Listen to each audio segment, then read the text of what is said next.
Dr.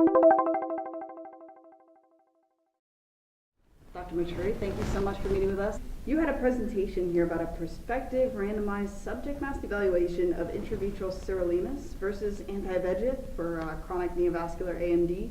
Can you tell us a little bit about that presentation? Yes, it was a really good presentation, and we were very excited to present the results on sirolimus against one-to-one against anti-VEGF therapy. As you know, macular degeneration, wet macular degeneration is the leading cause of blindness in the country today, and wet macular degeneration is generally treated with anti-VEGF agents. These agents work quite well, but there are a significant percentage of patients who don't derive full benefit from it.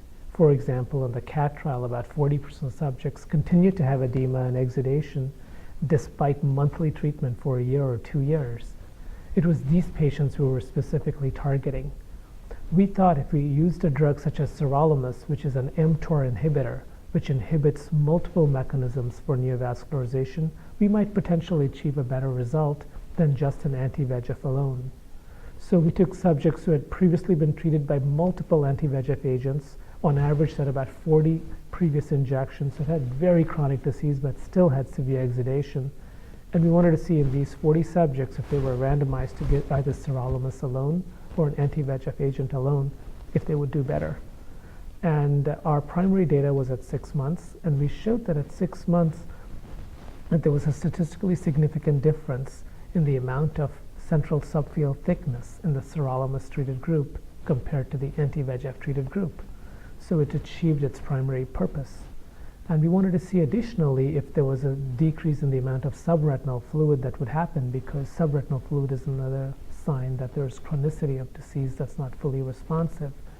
And in the sirolimus treated group, the edema went away compared to those who were on anti-VEGF alone. We extended the study for 1 year to see how sirolimus alone acted in these patients.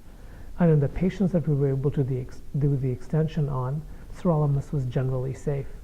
There were a couple of cases of mild inflammation that were treated with topical steroids, but other than that, the study showed very positive results in this early phase study with extremely severe and bad macular degeneration that was not really amenable to standard anti-VEGF therapy. What would you say these results mean for the clinician who's dealing with their patients with neovascular AMD? And Good question. I think these results mean that standard anti-VEGF treatment is probably the best first-line therapy still, because it's well-tested, proven, and for patients who continue to have edema, exudation, and activity despite first-line treatment after a few months, it would be useful to consider alternatives such as sirolimus, either alone or in conjunction with an anti-VEGF agent.